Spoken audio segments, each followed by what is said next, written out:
The shelter smelled like bleach and nervous animals, the kind of smell that sticks to your clothes long after you leave. I walked in cautiously, replaying the voicemail I'd gotten an hour earlier. Your dog is ready for pickup. My dog. The words made no sense. I hadn't taken Ranger to a shelter. I hadn't surrendered him. I hadn't even been near one in months. Still, something in the woman's voice had sounded urgent enough to drag me across Charlotte without a second thought. As soon as I stepped inside, two staff members looked up, their faces softening with relief.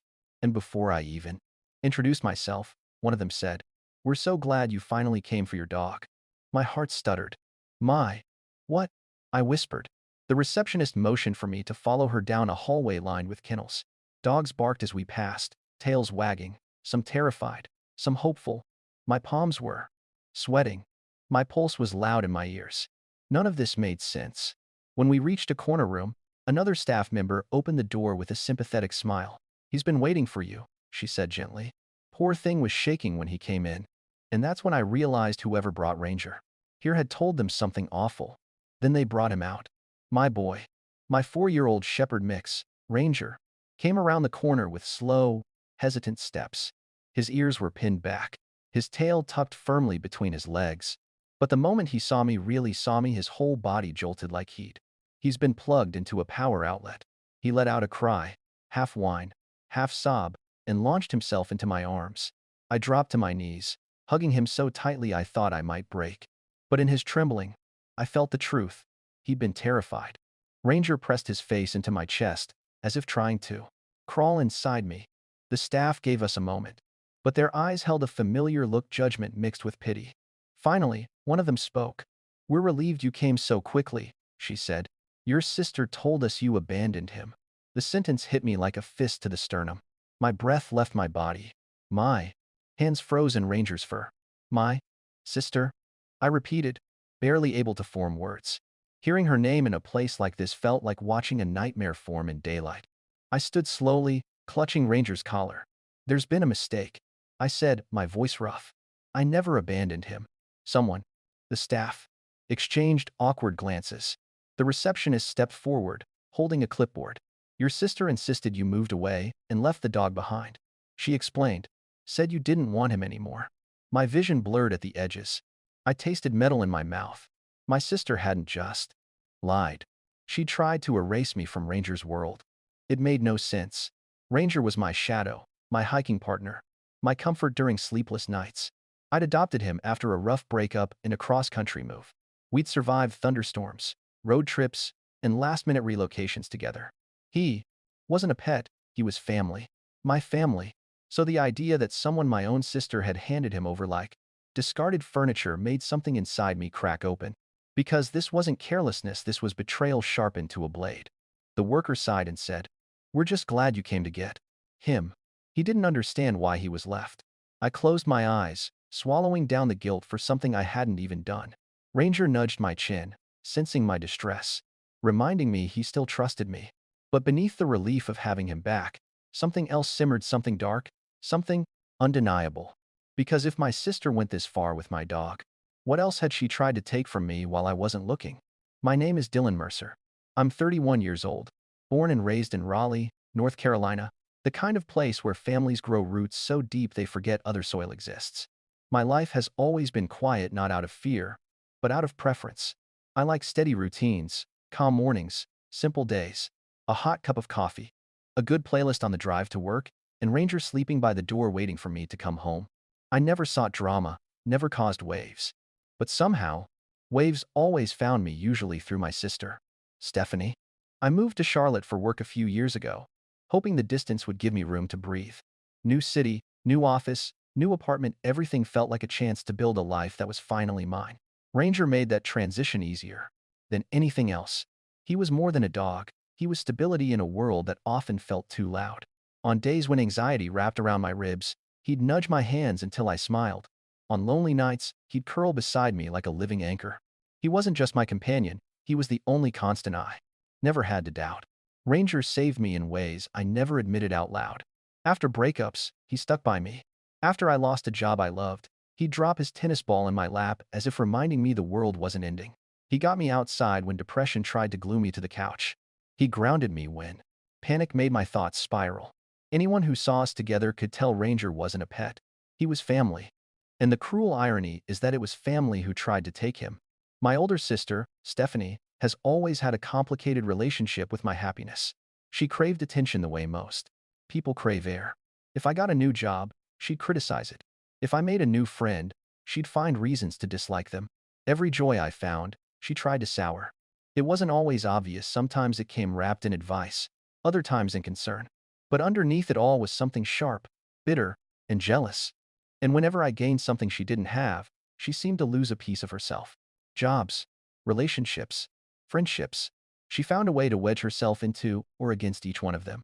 When I bought my first house, she complained I was showing off. When I got a promotion, she told people I only earned it because my boss felt sorry for me. When I adopted Ranger, she called him a distraction and insisted I'd get bored of him. Every milestone became a battleground. So deep down, I shouldn't have been surprised that Ranger became her latest target. But this was different. Taking him, stealing him, wasn't petty competition. It wasn't jealousy coded in passive-aggressive comments. It was calculated, cruel, deliberate. She didn't just remove Ranger from my home, she rewrote the narrative so that I looked like the villain. She crafted a story where I abandoned the only creature who had never abandoned me. And she fed that lie to people who would believe her without question. I had no idea how far she'd go. I used to convince myself her antics were just sibling rivalry taken too far. Just personality quirks. Just insecurity. But standing in that shelter, Ranger trembling against my chest, reality hit me like a freight train. Stephanie didn't just envy my happiness. She wanted ownership of it. And now that I had Ranger back, I knew one thing for certain. This wasn't the end of what she was planning. 2 weeks before the shelter called, Stephanie showed up at my apartment, unannounced, no text, no warning, just a quick knock followed by her breezing through the door like she owned the place. Ranger barked once, tail wagging politely, but he didn't run to her. That didn't stop her from acting like she was his long-lost guardian. She walked around my living room with her hands on her hips, inspecting everything like a judgmental home inspector. Then she crouched down and tilted her head. "He looks lonely," she said casually. But the way her eyes lingered on him made my stomach twist. She didn't stop there. As Ranger grabbed his toy and nudged my leg, his way of announcing he was perfectly content, she sighed dramatically. "He needs kids around," she said. "Real stimulation. Real affection." Her tone suggested I wasn't giving him any of those things. I smiled tightly, reminding her Ranger went on daily hikes, had regular vet visits, and lived a life filled with love. She waved her hand dismissively. A dog like this shouldn't be cooped up in an apartment. But the truth was, Ranger wasn't the one feeling trapped. She was watching joy she didn't control. I brushed the comments off at first. I'd learned to treat Stephanie's critiques like background noise, annoying, persistent, but harmless, or so I thought. She'd always had a talent for planting doubt like seeds, watering them with passive-aggressive remarks until they sprouted into insecurities. That night, I found myself wondering whether she might be right, even though I knew she wasn't. Ranger was thriving, healthy, happy, connected. Still, something about the intensity behind her comments gnawed at me. Later that week, she asked if she could take him for a walk. The request stopped me mid-sentence. Stephanie never walked Ranger, never offered, never even pretended to be interested. "Just a quick stroll," she said with a sugary smile that didn't match her eyes. I hesitated, but Ranger wagged his tail excitedly. So I said yes. I handed her the leash, assuming she'd be back in 30 minutes. But 30 minutes turned into an hour. Then 2, then 4. By the time hour 5 passed, I was pacing the apartment with my phone in my hand, calling her repeatedly. No answer. No text. No update. Ranger had never been out that long in his life. Every terrible scenario flashed through my mind: accidents, fights with other dogs, running away. My chest tightened with panic. When she finally walked back in, 8 hours later, I nearly collapsed from relief. Ranger bounded toward me as if he'd been gone for days. But Stephanie just rolled her eyes at my reaction. "See? He loves me more," she said, with a smirk, handing me the leash as if nothing unusual had happened. I wanted to be angry, to yell, to demand answers, but Ranger's tail wagged nervously, and I didn't want to scare him, so I swallowed my fear and forced calm into my voice. "Where were you?" I asked. She shrugged. "Relax. We went to a park." He had a blast. But Ranger's behavior told another story. his ears low, his body leaning into me for reassurance, his paws trembling slightly. Something had happened during those 8 hours, something he couldn't tell me. But the worst part? I convinced myself I was overthinking. I didn't know how wrong I was. I didn't know that walk wasn't a walk, it was reconnaissance. An opportunity for Stephanie to test something, to see how long she could keep Ranger without consequences, to see how much control she could take without anyone stopping her. Because 8 hours wasn't the beginning of her plan. It was her rehearsal. 3 days after that unnerving 8-hour walk, I came home from work expecting Ranger to greet me the way he always did, paws tapping excitedly, tail thumping against the wall, ready to show me whatever toy he'd carefully placed at the door. Instead, the apartment was silent, too silent. A hollow, unnatural stillness settled over the room like a warning. I dropped my keys and called his name. Nothing. My stomach tightened as I moved through each room, searching corners he never hid in. And with every unanswered call, dread crawled higher up my spine. His collar was missing from the hook by the door, the one place it had lived since the day I adopted him. His food bowl was empty, spotless, as if scrubbed. His leash, normally tossed near the shoe rack, was gone. My eyes darted around the room, landing on the front window. It was open, not wide, not broken, but cracked just enough to feel intentional. Anyone else might have missed it. But Ranger hated open windows. He avoided them, which meant someone else had been inside my home. Panic surged through me so violently my hands shook. I tore through the apartment, checking closets, the balcony, behind furniture, even though rationally I knew he wasn't there. I threw open drawers, cupboards, anything that could hold a clue. Nothing. It was like he had vanished into thin air, like someone had surgically removed him from the space. My pulse pounded in my ears. Ranger wasn't just missing, he'd been taken. I grabbed my phone and started calling every shelter in Charlotte. One by one, each answered with the same sympathetic but useless response. No shepherd mix has been brought in. I called vets next, neighbors, friends. I left frantic voicemails, sent photos, begged for information. No one had seen him. No one had heard anything unusual. It was as if the world had gone deaf at the exact moment Ranger disappeared. And the quieter the answers became, the louder my fear grew. Then my phone buzzed. A text. From Stephanie. I opened it. Instantly. Praying she knew something, anything. The message was short, almost cheerful. Hope you're not mad. He's better off. My blood froze. My body went cold, fingers going numb as if the world had drained itself of color. It was her. She'd taken him. She didn't even try to hide it. She just stated it like a casual update, like she'd borrowed a shirt without asking.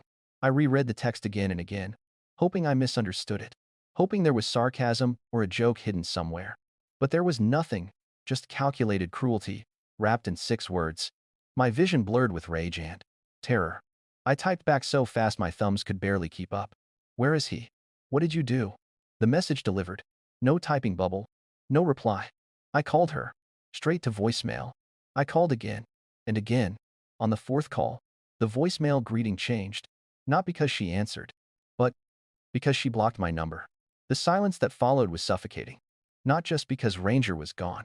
Not just because my sister had taken him. But because she was confident enough to cut off contact. Confident enough to believe I couldn't stop her. Confident enough to think she could rewrite reality the same way she tried to rewrite my relationship with Ranger. And in that moment, a horrifying realization settled in my chest. Stephanie wasn't trying to help Ranger, she was trying to erase me from his life entirely. The moment Stephanie blocked my number, I knew she wasn't just hiding Ranger, she was building a narrative. She always did. She never took something without rewriting the story to make herself the hero. So I grabbed my laptop, created 3 burner accounts, and began searching her social media. It didn't take long. Her pages were full of curated chaos, but now something new sat at the top of her feed. Photos of Ranger. My Ranger. In her backyard, on her couch, in her car. Except the captions made my skin crawl. Finally rescued him. She wrote under the first picture. He's my dog now. The comments poured in likes, hearts, applause emojis. She posed next to him with a proud, possessive smile, like she'd done something noble. It was surreal, scrolling through images of her hugging a dog she stole. I clicked the next post, and my chest tightened so hard I had to steady myself on the table. Because this time, she wasn't just claiming him, she was accusing me. The caption read, "My poor baby was so neglected. He deserves better than someone who leaves him alone for days." My jaw clenched. I never left Ranger alone. I built my life around him. But she wrote those words so confidently you'd think she was recounting fact. And people believed her. Strangers commented, "You're amazing for saving him. Bless you for stepping in. Some people don't deserve dogs." Each comment felt like a punch from people who didn't know a single thing about me. I scrolled further and found the worst one yet, a photo of her arm with a faint purple bruise. Underneath it, she wrote, "He bit me when I tried to get him out of that awful home." My breath stopped. Ranger had never bitten anyone, not even out of fear. But the real kicker wasn't the accusation. It was the timestamp. The photo was uploaded 2 days ago. But the metadata in the corner showed the picture was taken a week before I even adopted Ranger. She hadn't just lied. She recycled evidence from a life that had nothing to do with him. My hands shook as I kept scrolling. More lies. More posts. More fabricated stories. She claimed Ranger barked through the night because he was traumatized. She described finding him starving. She even wrote a story about driving past my apartment and hearing him cry for help. The fiction was so detailed, so twisted, it made my stomach turn. And the comments section cheered her on like she was some kind of savior. What hurt more than the strangers, though, were the familiar names. My uncle, my cousins, childhood friends, even our parents. Heart emojis. Proud of you. You always step up. My own family celebrated the theft of my dog while believing I was the monster. Not one text, not one call, not one person reached out to ask if any of it was true. They didn't question her story because her version painted me as disposable, and that's a script they recognized. I stared at the screen, feeling something break in me, not explosively, but quietly, like the snap of a thin thread, pulled too tight for too long. The betrayal wasn't loud. It wasn't dramatic. It was silent, steady erosion. Family erasing me with ease because Stephanie gave them permission. And as I sat there, surrounded by lies I didn't consent to, a new, chilling realization crept over me. Stephanie wasn't just stealing Ranger's loyalty. She was stealing my identity to replace it with one that served her. I drove to my parents' house, with rage tightening every muscle in my body. I rehearsed the conversation the whole way, their facts lined up like ammunition, screenshots ready, the truth undeniable. When I walked through the door, my mom didn't gasp or look confused.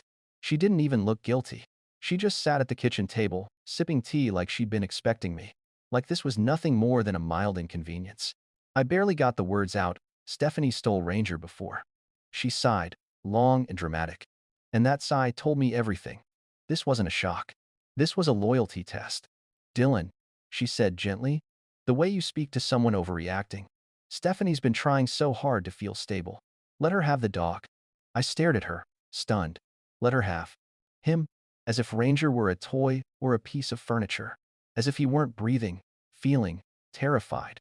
As if I hadn't raised him from a trembling, starved puppy found hiding in a storm drain. As if he didn't sleep by my bed every night. My mom's tone was casual, dismissive, like she was asking me to hand over a dessert, not a living creature. And in that tone, I heard the unspoken truth. My pain was negotiable, hers wasn't. The words rattled around in my head until something sharp formed. "Let her have him," I repeated. "He's not a prize. He's my family." My mom rolled her eyes softly, as if I were being childish. "Oh, honey, Stephanie needs this. You know she struggles." I almost laughed, because struggles was shorthand for Stephanie faces consequences for her behavior, and we all rushed to cushion her landing. Ranger wasn't a therapy tool. He wasn't a coping mechanism. He wasn't a stand-in for emotional work she refused to do. But in my mother's mind, Stephanie's needs always outweighed everyone else's reality. My dad entered the room, arms crossed, eyes tired in that familiar, resigned way. "You're single," he said bluntly. "She has kids. It makes more sense for them to have the dog. Be generous." Generous. That word hit me like a slap. They didn't call it generosity when Stephanie took my guitar in high school and claimed I wasn't using it enough. They didn't call it generosity when she stole my laptop in college and pawned it because she needed the money more. Back then, it was my fault for leaving it where she could get it. But now I was expected to hand Ranger over with a smile. I looked between the two people who raised me, who taught me right from wrong, and wondered when exactly the definition had changed. Ranger shook. When I left the shelter, he was terrified. How could they pretend that giving him to Stephanie was an act of kindness? My dad's expression stayed unmoved, as though this was the most rational distribution of resources. My mother reached out, touching my arm with faux sympathy.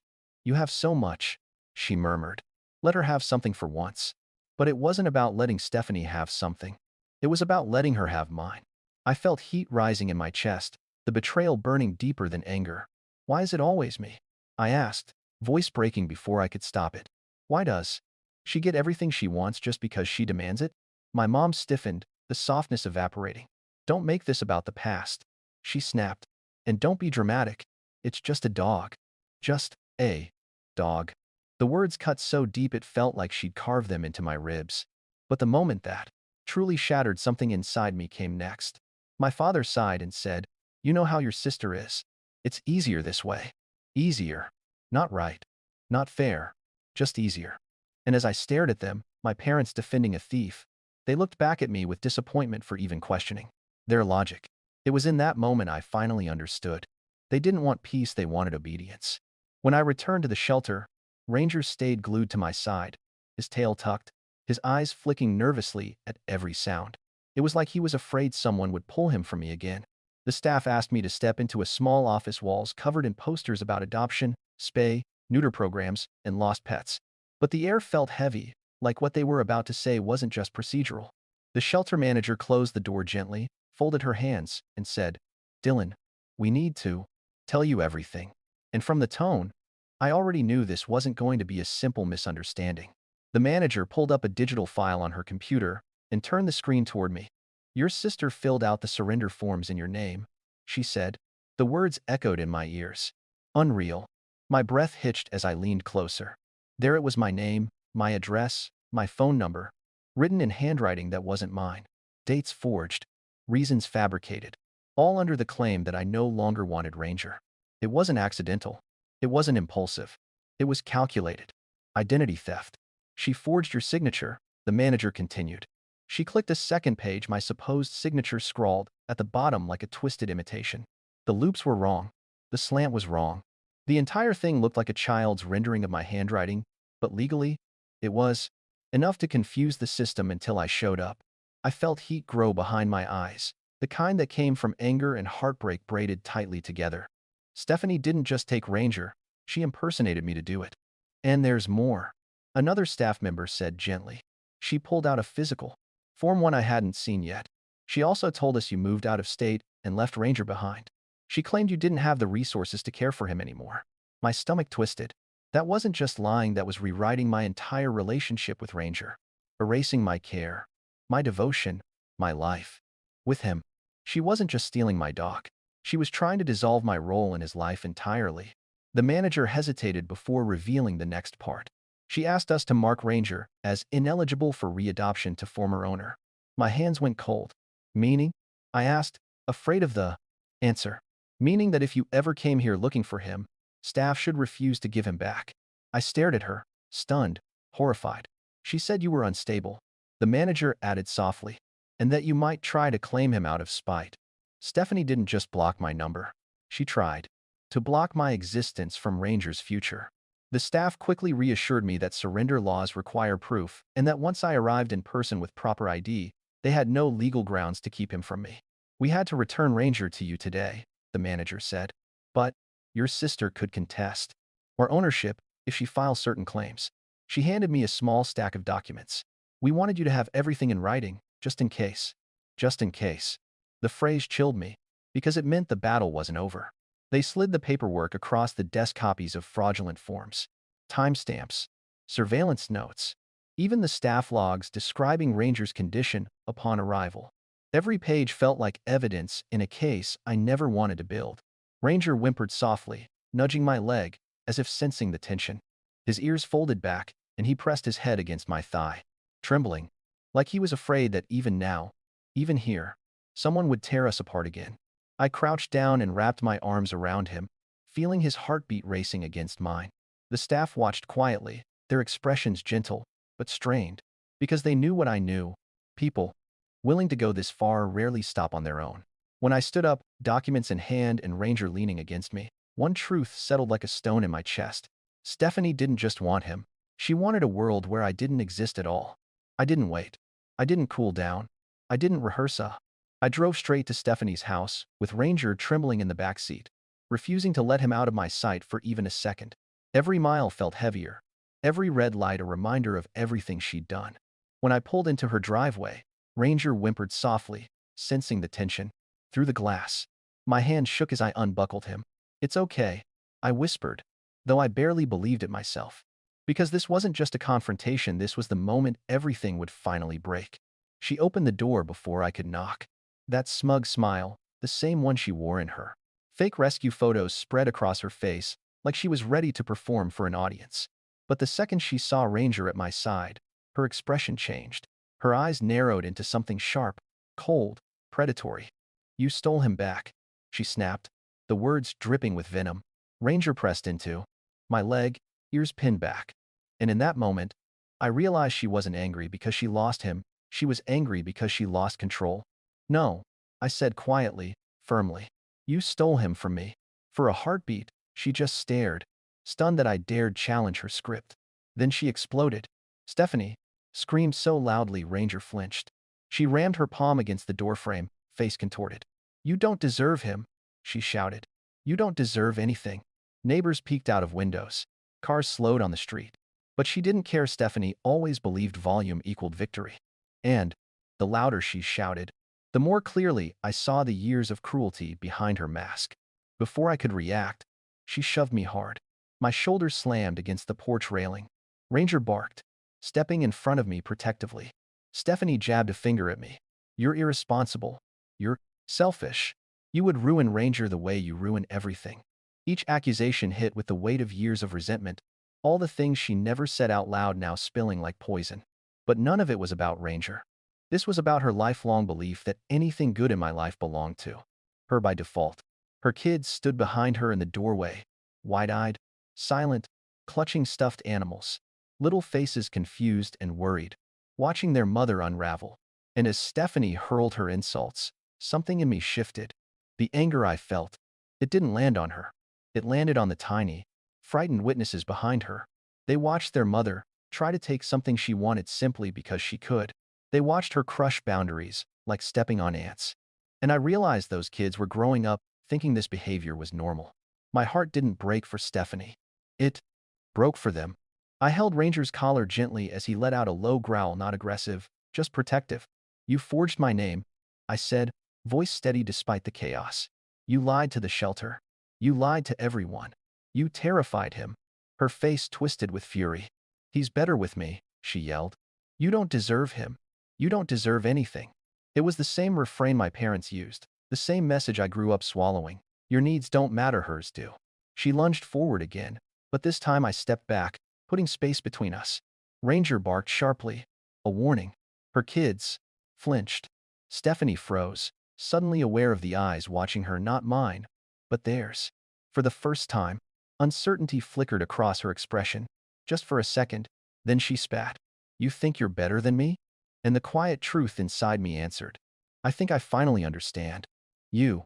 Because standing there on her porch, everything came into focus.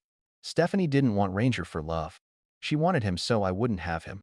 But as I turned and walked away with Ranger pressed against my leg, I heard one of her kids whisper, "Mom, why are you so mad?" And that whisper, the innocence in it, cut deeper than anything she said to me.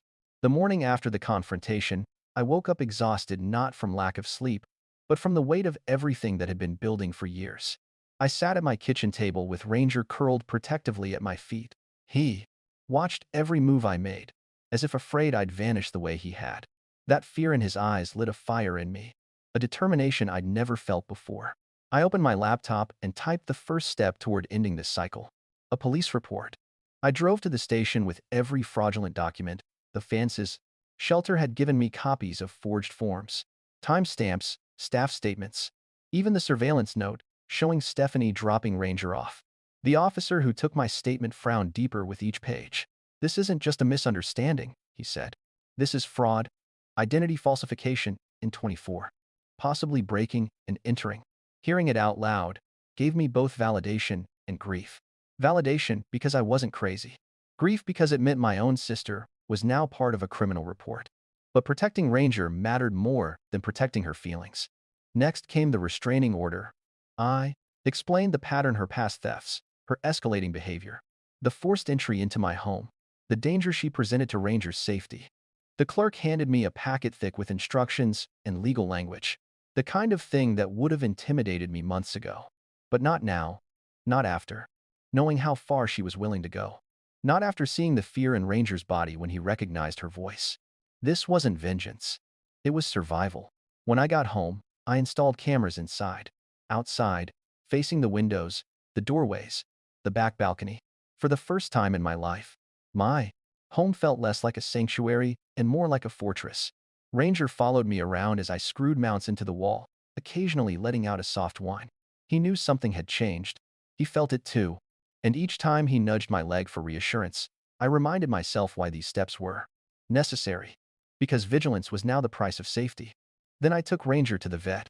I had him microchipped, updated under my name alone, flagged with a note that he could never be released to anyone else under any circumstance without my in-person confirmation.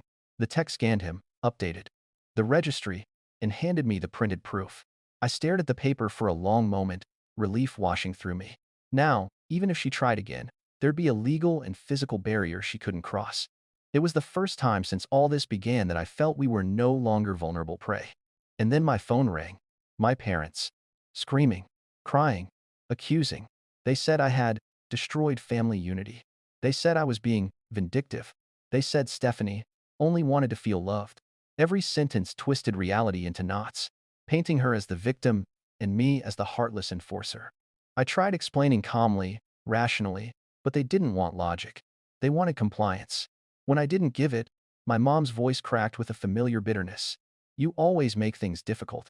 But difficulty wasn't the problem, truth was. They insisted family unity was sacred. But unity isn't sacred when it only survives through silence and sacrifice. Unity isn't real when one person takes and everyone else excuses it.